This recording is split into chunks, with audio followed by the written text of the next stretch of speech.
राम श्री राम। अंजनी पुत्र केसरी नंदन हनुमान का प्रणाम स्वीकार करे प्रभु।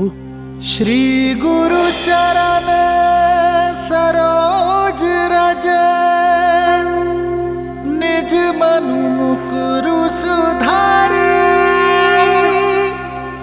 बरनउँ रघुबर बिमल जसु जो दायकु फल चारी। जो जन्म से ही अपने प्रभु श्री राम की बाट जो रहा है, जिसके जीवन का एकमात्र उद्देश्य केवल आप है प्रभु, आपकी भक्ति है। आज वर्षों की सूखी मेरे मन की धरा पर आपके आगमन की वर्षा हो ही गई प्रभु। मेरे विश्वास की जीत हो ही गई प्रभु। मेरे आराध्य, मेरे प्रभु, मेरे श्री राम आ ही गए।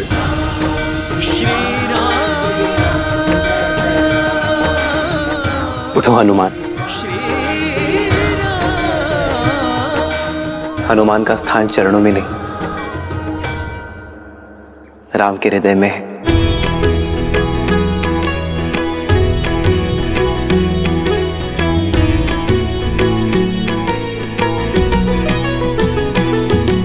हो देखी राम हनुमत भय धीरा बरसन लागे नैनन से नीरा।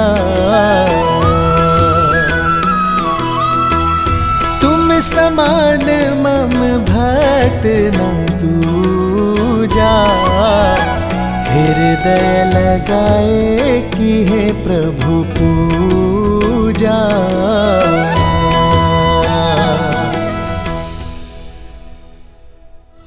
प्रभु, मैंने तो आपको पहचान लिया था, किंतु वानर राज सुग्रीव का मंत्री होने के नाते उनके लिए मैं सत्य को तथ्य में बदल रहा था। प्रभु, दुख तो केवल इस बात का है कि एक भक्त ने अपने भगवान को पहचान लिया था, किंतु भगवान अपने इस भक्त हनुमान को नहीं पहचानता। यदि पहचान लेता तो आपके ज्ञान का, प्रेम का और स्नेह का दर्शन कैसे कर पाता, और पहचानता भी कैसे हनुमान। आपने अपने ज्ञान से और वेशभूषा में इतना उलझा जो दिया था हमें। भूल हो गई प्रभु, भूल हो गई। एक भक्त को अपने भगवान के समक्ष ज्ञान और ब्राह्मण का वेश धर के नहीं, निश्चल मन और निर्मल तन के साथ जाना चाहिए। भैया लक्ष्मण,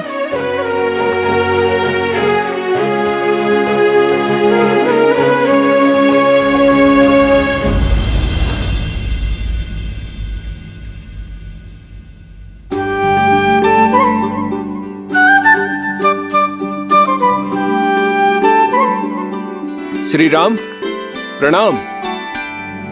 प्रणाम लक्ष्मण भैया। प्रणाम। प्रभु, ये नल है और ये नील महाराज सुग्रीव के मंत्री और अद्भुत अभियंता है दोनों। प्रभु क्षण भर में अत्याधिक सुंदर निर्माण करने में सक्षम है दोनों। बस श्री राम, जो भी सीखा है हनुमान जी से सीखा है, क्यों नील? उचित भ्राता। हनुमान, अब तो वानर राज के पास ले चलो हमें। प्रभु, आपके साथ जुड़ना तो महाराज सुग्रीव का सौभाग्य होगा। पत्नी के वियोग की जिस पीड़ा से आप आहत हैं, वही दुख उन्हें भी कचोट रहा है। आप दोनों की ये मित्रता केवल आप दोनों के लिए ही नहीं, बल्कि संपूर्ण संसार के लिए कल्याणकारी होगी। प्रभु, प्रभु, आप आइए, आइए मेरे कंधों पर विराजमान होइए। मैं आपको ऋषिमुख पर्वत के शिखर पर महाराज सुग्रीव के पास ले चलता हूँ। नहीं नहीं, हम चलकर जा सकते हैं। आपके कंधों पर कैसे? माना कि आप बलिष्ठ हैं, परंतु हम दोनों का भार उठाकर पर्वत के शिखर तक चढ़ नहीं पाएंगे आप। लक्ष्मण भैया, आप जिसे भार कह रहे हैं ना, वो तो हनुमान के लिए एक त्योहार है, आनंद की बौछार है लक्ष्मण भैया। प्रभु श्री राम के इस दास से आप ये शुभ अवसर मत छीनिए। मैं आपके प्रश्नों का उत्तर अभी दे देता हूं।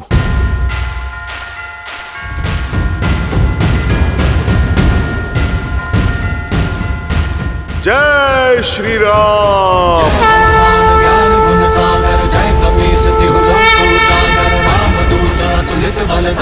अंजनी पुत्र पवन सुत नामा, राम दुआरे तुम रखवारे, होत न आज्ञा बिनु पैसारे, आपन तेज संभालो आपे, तीनों लोक हाथ पे कापे।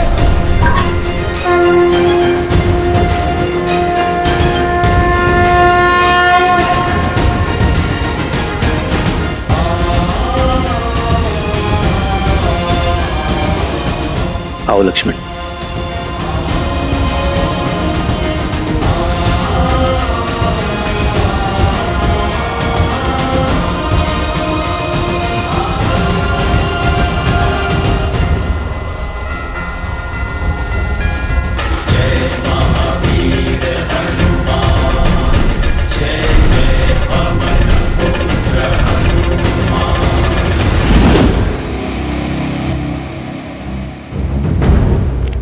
चलो उठो, लंकेश तुमसे मिलना चाहते हैं। सुना नहीं, लंकेश ने तुम्हें स्मरण किया है, वो भी वहां जहां पर किसी को जाने की अनुमति नहीं है। जिसने भी प्रयास किया उसकी जीवन लीला समाप्त हो गई।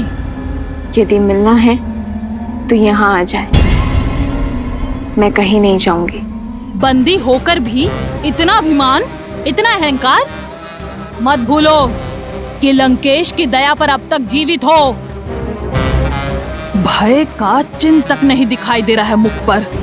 भय उन्हें लगता है जिन्हें स्वयं पर विश्वास नहीं होता। लगता है तुम्हें बलपूर्वक ले जाना होगा। त्रिजटा, उठाओ इसे। चल उठ।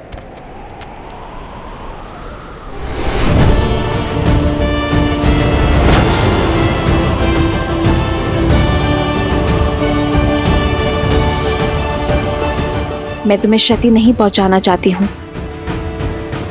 जानती हूँ तुम केवल अपने महाराज के आदेश का पालन कर रही हो।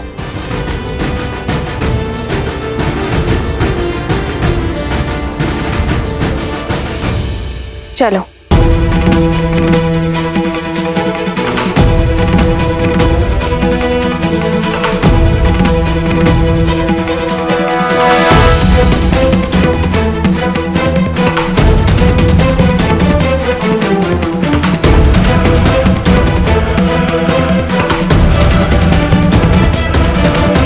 तुम्हारे अभिमान और निर्भयता दोनों का अंत होने को है।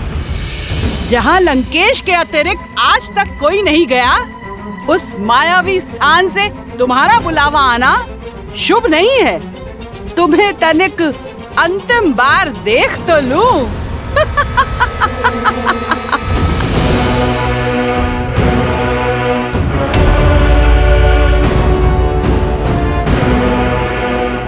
चलो।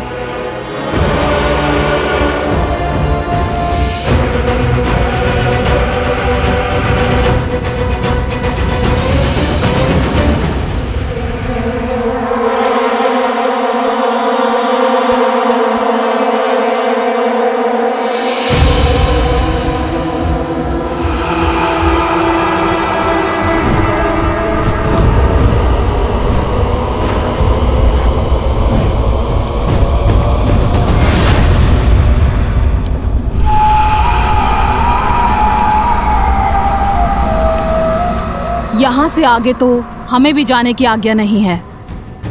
तुम अकेले भीतर जाओ। अगर जीवित रही तो पुनः मिलेंगे।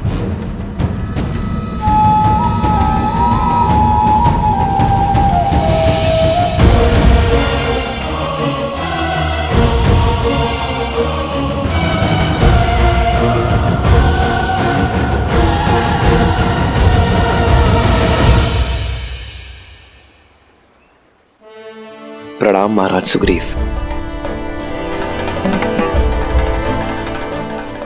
प्रणाम मुख्यमंत्री जामवंत। प्रणाम श्री राम। आसन ग्रहण कीजिए।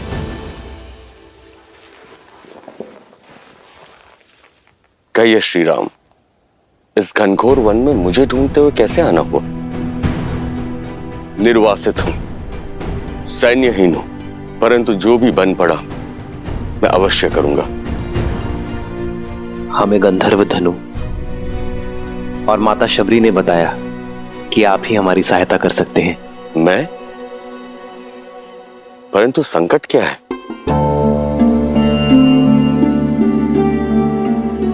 मैं अनुज लक्ष्मण और भार्य सीता के साथ पंचवटी में वनवास के अंतिम दिन बिता रहा था। तब एक दुष्ट राक्षस रावण ने मेरी सीता का हरण कर उसे अपने विमान में दक्षिण की ओर ले गया। बस उसी की खोज में यहां आया हूं वनराज। क्या? रावण? पुष्पक विमान?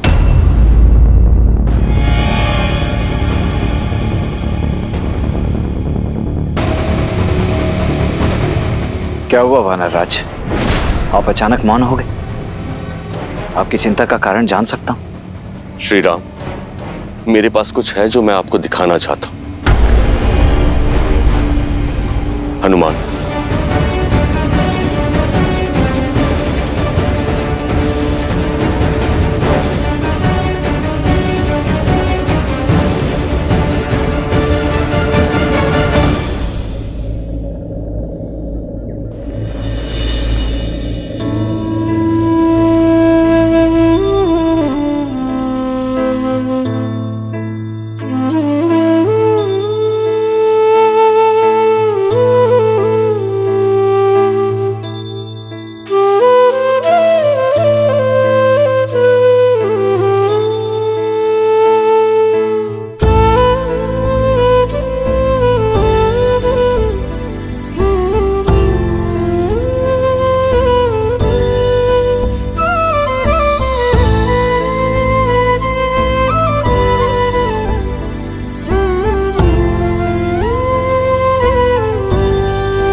ये तो मेरी सीते के आभूषण है। ये आपको कहां से मिले महाराज? मेरे वानरों को वन में मिले थे। उन्होंने बताया कि हम वन में भोजन इकट्ठा कर रहे थे, तभी आकाश से आकर ये गिरे। हमने देखा एक विमान में कोई राक्षस किसी स्त्री को ले जा रहा था। यानी मेरी सीता। मेरी सीता पीड़ा में थी। वो मुझे सहायता के लिए पुकार रही थी और मैं उसकी सहायता नहीं कर सका। लक्ष्मण, ये मेरे सीते के ही आभूषण है ना? देखो लक्ष्मण। क्षमा कीजिए भैया, परंतु मैं इन आभूषणों को नहीं पहचानता। आज तक मैंने भाभी मां को केवल उनके चरणों से ही देखा है। मैं तो उन्हें उनके चरणों से ही पहचानता हूं भैया। उनसे दृष्टि मिलाकर बात करने का दुस्साहस आज तक नहीं किया मैंने। अन्य आभूषणों का तो ज्ञात नहीं, किंतु प्रतिदिन उनके चरण स्पर्श करने के कारण मैं ये अवश्य जानता हूं कि ये पायल निश्चित रूप से भाभी मां गई है।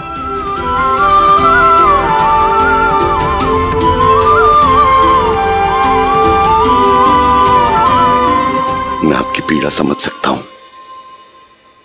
अपनी पत्नी से विरह और हरण का दंश मैं भी झेल रहा हूं। विलाप मत कीजिए।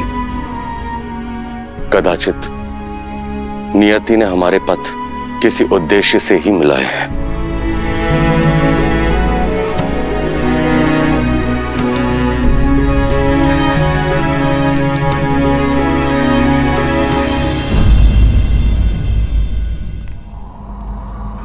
अग्निना रयिमश्मपव यशसं वीरवत्तमं पोषमे दिवे दिवे दिवे दिवे यशसं वीरवत्तमं।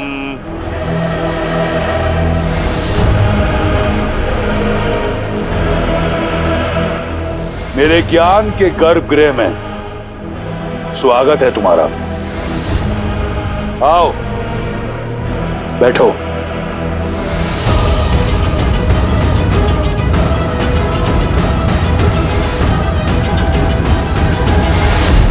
ये ग्रंथ, ये ज्ञान कठोर परिश्रम से पाया है मैंने। वेद, पुराण, शास्त्रों में सबसे बड़ा ज्ञानी हूं मैं। इतना कि स्वयं ब्रह्मा भी वाद विवाद में मुझसे कतराएंगे, क्योंकि ज्ञान ही तो है जो साधारण को असाधारण बना देता है। अपनी घोर तपस्या से मैंने इस ज्ञान को अपना शस्त्र बनाया है। मैंने तुम्हें यहां इसलिए बुलाया क्योंकि तुम ज्ञान की नगरी मिथिला से हो। तुम मेरी बुद्धिमत्ता और ज्ञान को पूरी तरह पहचान पाओगी।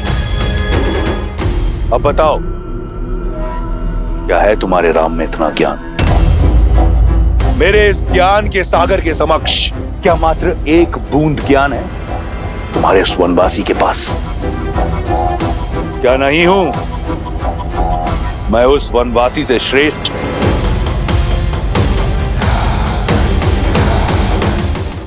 ऋग्वेद पढ़ रहे थे ना, तो ये श्लोक भी पढ़ा होगा। हे विद्वान, यथा नदी पर्वत शिलाशु पराक्रमी तमम विछिन्दति। अवश्य पढ़ा है। खंड 2 सर्ग 41 श्लोक 17। हे विद्वान, यथा नदी पर्वत शिलासु पराक्रमी तम विचिन्दन्ति तथैव विद्वान स्वबुद्ध्य एवं पौराणिक कथानानि प्रचारकानि जनाशयति। रुक क्यों गए? श्लोक पूरा पढ़ो। शिष्ट वचने उदात्त करुणा च स्त्रिय प्रणमाम इति। श्लोक पढ़ा पर अर्थ कदाचित नहीं समझा होगा। मैं बताती हूँ, जिसका अर्थ है, हे विदुषी, जिस प्रकार नदी का तीव्र भाव अपने साथ ऊंचे पर्वतों और शक्तिशाली चट्टानों को चकनाचूर कर देता है, उसी प्रकार एक स्त्री का ज्ञान हर मिथ्या, हर भ्रम को तोड़ने में सक्षम है।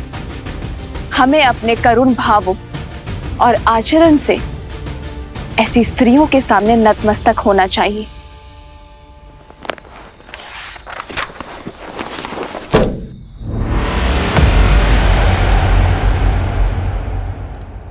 तुमने सब पढ़ा, प्रशंसा योग्य है, परंतु गुण कुछ नहीं। ये शोक है। ज्ञान केवल पुस्तक पढ़ने से नहीं, उन्हें जीवन में उतारने से सार्थक होता है। ज्ञान की लौ होते हुए भी अज्ञानता से, अहंकार से और अधर्म के तमस से घिरे हो तुम, और फिर अपनी तुलना मेरे श्री राम से करते हो। बुद्धि और चरित्र के बिना ज्ञान शून्य है। मेरे श्री राम के चरित्र में गरिमा है और बुद्धि में साक्षात ब्रह्म का वास है, जो अपने ज्ञान को धर्म और न्याय की तुला में तोलते हैं, और वहीं तुम अभिमान का हाथ थामे धर्म और न्याय का वध करते हो। तो ऐसा ज्ञान किस काम का? जिसे तुम अहंकार समझती हो, वो मेरा आत्मविश्वास है। इस राक्षस के पास जब कुछ नहीं था, तब भी केवल आत्मविश्वास था। इस संसार ने मुझे कुछ दिया नहीं। मैंने जो पाया, प्रहार से। वीर भोग्य वसुंधरा। जो वीर होता है, ये धरा उसकी दासी है और केवल वो वसुंधरा भोग सकता है। शास्त्र भी यही कहता है। और वीर किसे कहते हैं रावण? जो अपने साहस से, प्रयास से और परिश्रम से जीते, छल और माया से नहीं। मायावी अपना लक्ष्य कामना से पाते हैं और वीर अपने कर्म से। यजुर्वेद कहता है, हे शुद्धा आशीर्वाद दायिनी, पापाद अनैतिकाद प्रदूषणात् च सर्वान् शुद्धिम कुरु, मिथ्याथ देवशाद ईर्ष्याया कुंठानाम च शुद्धिम कुरु। अर्थात हे पवित्र और आशीषमयी नारी, हमें हमारे पापों से, मन तन की मलिनता से, हमारी बुरी कामनाओं से मुक्त करे। हताशा, असत्य और घृणा ईर्ष्या से दूर रखो। और तुमने उसी पाप और कलंक नाशिनी को कलंकित करने का प्रयास किया है। राम से ईर्ष्या और मनुष्य से घृणा के चलते तुमने मेरा हरण किया। मनुस्मृति कहती है, जहां स्त्रियों की पूजा होती है वहां देव बसते हैं। और तुम एक स्त्री का अपमान कर रहे हो। यहां काल तांडव करेगा रावण। कहते हैं ज्ञान जहां से भी मिले ले लेना चाहिए। आज एक ज्ञान मैं तुम्हें देती हूं। लौटा दो मुझे मेरे श्री राम को। क्षमा मांग लो उनसे, वो तुम्हें जीवन दान अवश्य देंगे। उल्टी गिनती आरंभ कर दो रावण, क्योंकि मेरे श्री राम आ रहे हैं।